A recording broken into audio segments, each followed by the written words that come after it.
Pas dulu ada anormal seperti anak-anak pada umumnya, tiba-tiba mengalami, maksudnya nggak bisa jalan. Ya kaget ya. Depresi. Ibu juga berpikir pokoknya anakku ini nggak boleh kemana-mana. Nanti takut dihina orang, takut dicemooh orang. Jadi saya cuma disuruh di rumah aja gitu. 3 bulan udah bisa gerak. Tapi untuk merangkak belum ya Mas. Itu prosesnya kalau bisa merangkak itu 7 tahun Mas. Aslinya jiwaku jiwa lover koran sampai sekarang Mas. Aku lebih suka orang itu juga mengenalku sebagai Arif lover koran gitu. Pengalaman pahit, ditipu pastilah Mas. Transferannya tuh palsu. Jadi kita kalau nggak yang teliti banget itu uangnya tuh nggak ini Mas, nggak masuk, nggak ada gitu Mas.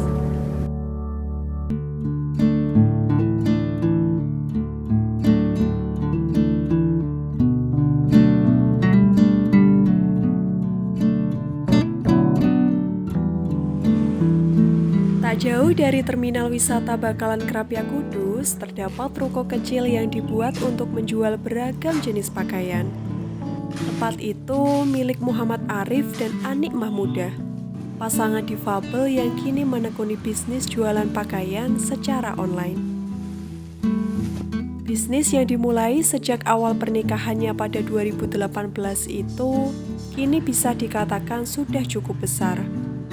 Bahkan Arif dan Anik memperkerjakan beberapa karyawan untuk membantunya. Mereka juga menyewa 3 ruko untuk menjalankan bisnisnya. Baik Arif maupun Anik adalah 2 sosok yang hebat, pantang menyerah dan terus berusaha meski memiliki keterbatasan fisik. Arif dan Anik sama-sama tidak bisa berjalan. Untuk beraktivitas, mereka menggunakan kursi roda. Sedangkan untuk mengirim barang ke pelanggan, mereka mengendarai sepeda motor yang telah dimodifikasi.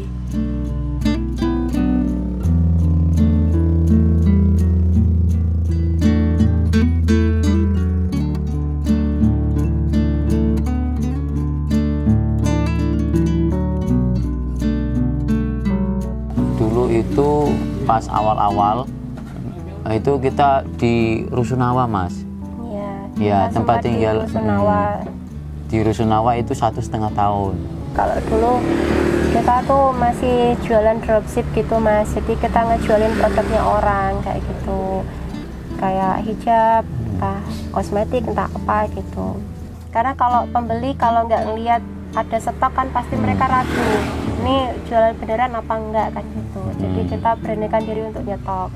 Modal awal 300.000 Mas ya. Iya, modal awal 300.000. Dari yang dulu kita di Rusunawa ya, nyetok sedikit-sedikit. Alhamdulillah tahun 2020 ya. Okay. Tahun 2020 kita menyewa ruko ya, menyewa ruko. Di situ kerja, tidur di situ. Alhamdulillah dengan berjalannya waktu ini sewa yang ini di depan terminal wisata Menara Kudus di desanya, tepatnya di Bakalan Krapia. Itu kita sewa untuk menjadikan ya toko ala kadarnya ya gitu. Dan sampai sekarang Mas punya berapa karyawan? Kalau saat ini 3 Mas, 3. Mencari kerja kalau untuk seorang difabel itu sangat sulit Mas, sangat sulit. Maka itu kami ingin menciptakan peluang pekerjaan yang dimana nantinya insya Allah semoga saudara-saudara difabel kita itu bisa untuk sama-sama kerja di peluang yang kita ciptakan ini gitu. Di awal mula pertama kali karyawan itu difabel ya, sekarang masih gitu. Bisnis yang dijalani Arif dan Ani tak selalu mulus. Pasang surut dalam dunia bisnis ia rasakan dari awal mulai hingga saat ini. Pada awal usaha, mereka mengerjakan segala sesuatu hanya berdua. Setelah itu, mereka juga pernah memiliki 9 karyawan karena banyaknya pesanan. Kini karyawan mereka tinggal 3 orang. Baik Arif dan Ani, pasang surut dalam dunia usaha adalah hal yang biasa. Seperti pengusaha pada umumnya, Arif dan Ani juga pernah mendapat pengalaman pahit ditipu. Ditipu rekan kerja, ditipu pembeli, bahkan pernah mendapat struk transfer palsu juga pernah mereka alami. Namun, mereka tak pernah punya rasa putus asa dan tetap menjalani bisnis dengan penuh semangat. Pasang surut pasti Mas. Dulu pernah sampai itu berapa dia? 9. Yang membantu kita itu 9. Tahun pas pandemi ya Mas. Ya pas pandemi itu tahun 2020-2021 lah antara itu. Nah, punya pengalaman pahit apa Mas selama usaha konveksi ini? Pengalaman pahit ditipu pastilah Mas. Itu semuanya, semua usaha pasti mengalaminya. Jadi ditipu rekan, ya kan, ditipu konsumen gitu. Ya itu Mas, transferannya tuh palsu. Jadi kita kalau nggak yang teliti banget itu uangnya itu nggak ini Mas, nggak masuk, nggak ada gitu Mas. Ya kita gimana ya Mas, namanya dagang. Dagang itu ya harus berani rugi gitu loh. Jangan berasumsi kalau dagang itu untung terus, tapi tidak memikirkan rugi juga. Jadi berani rugi, insya Allah untung gitu ya.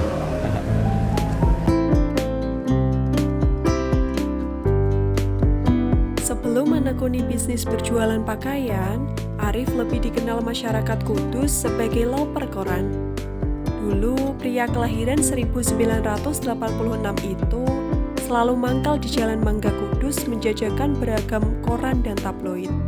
Untuk menuju ke tempat mangkalnya, Arif mengendarai kursi roda sendiri sejauh 10 km dari rumahnya di Desa Krandon Kudus. Aktivitas itu ia lakukan setiap hari demi untuk bisa membantu ekonomi keluarganya.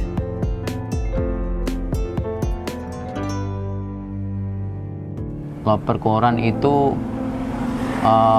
tahun 2011, mulainya tahun 2011 September, aku ingat betul. Ya, tahun 2011 sampai kemarin tahun 2020. Kalau waktu itu ya alhamdulillah Mas, maksudnya memang nominalnya nggak seberapa, tapi alhamdulillah untuk kehidupan, maksudnya pribadi ya dicukup-cukupkan lah. Jadi mana yang penting-penting gitu buat pribadi, dan alhamdulillah untuk membantu keluarga gitu.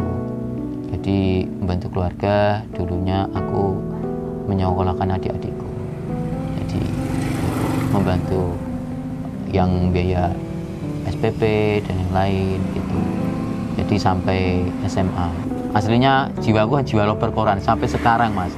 Aku lebih suka orang itu juga mengenalku sebagai Arif loper koran gitu.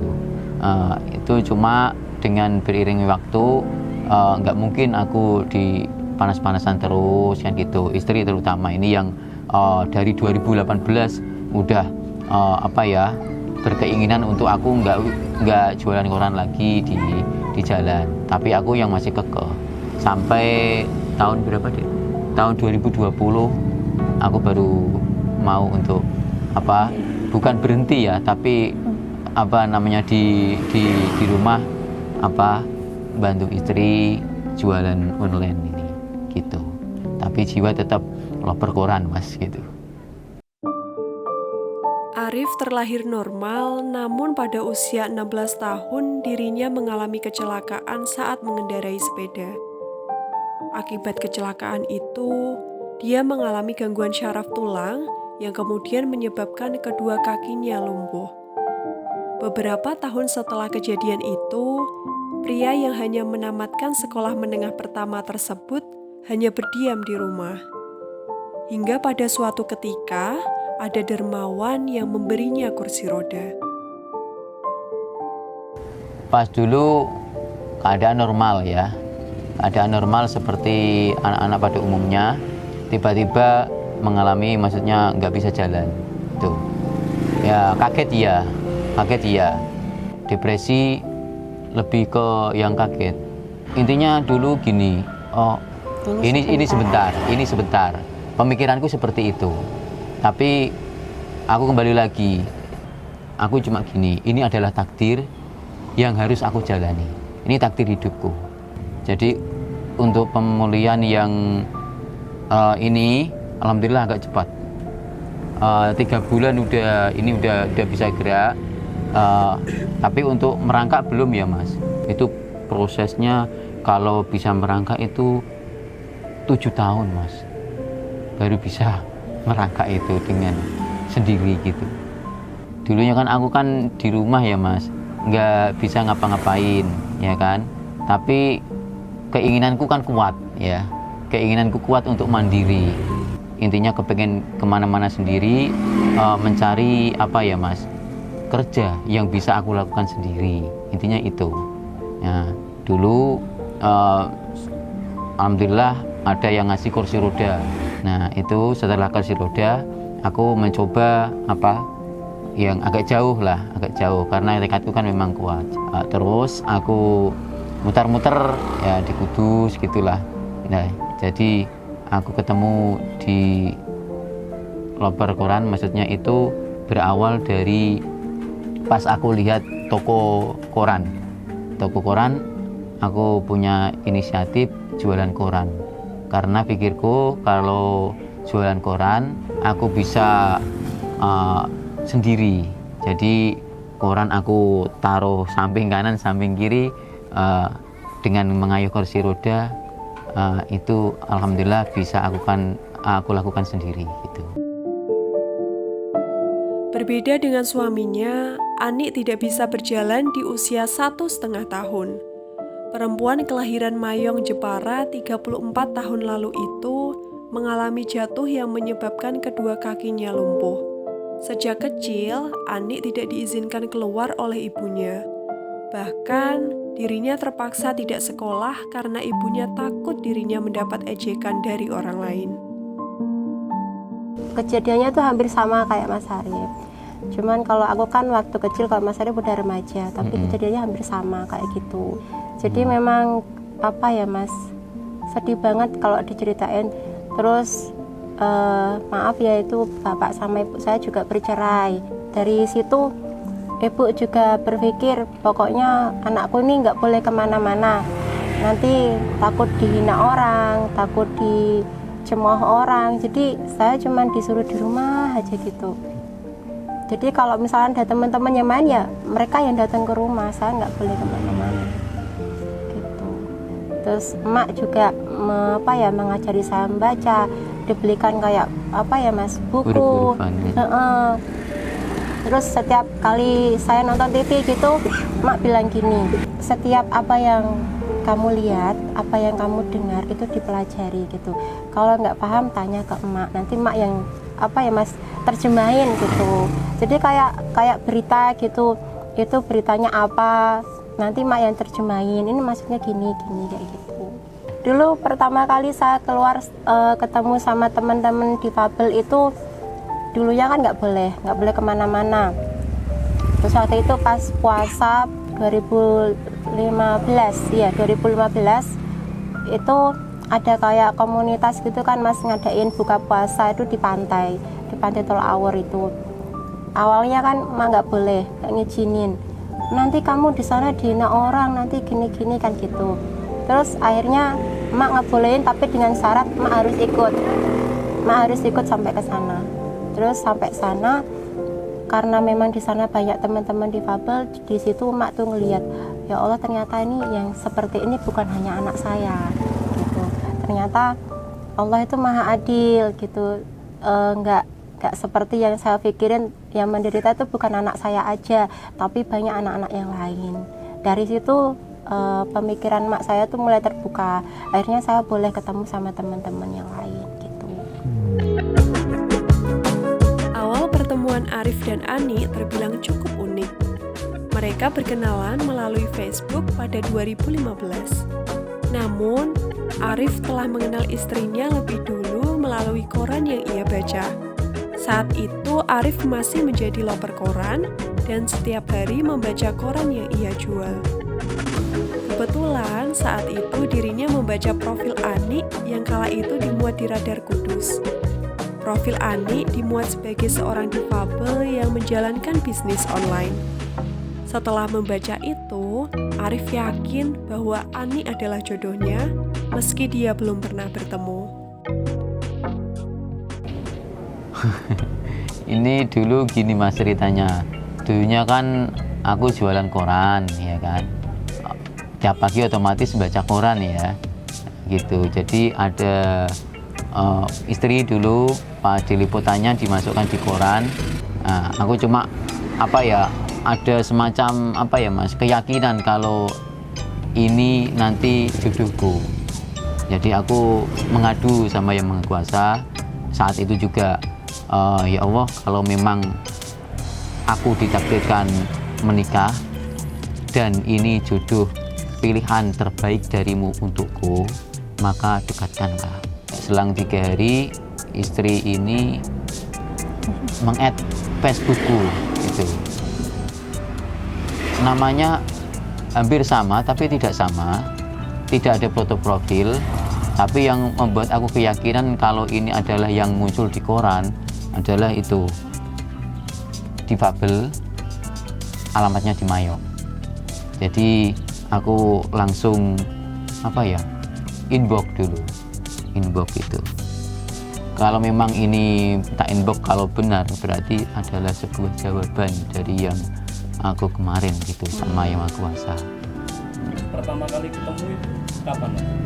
Pertama kali ketemu itu kenalnya 2015, Juni 2015. Pertama ketemu itu Maret 2016. Hampir 1 tahun ya.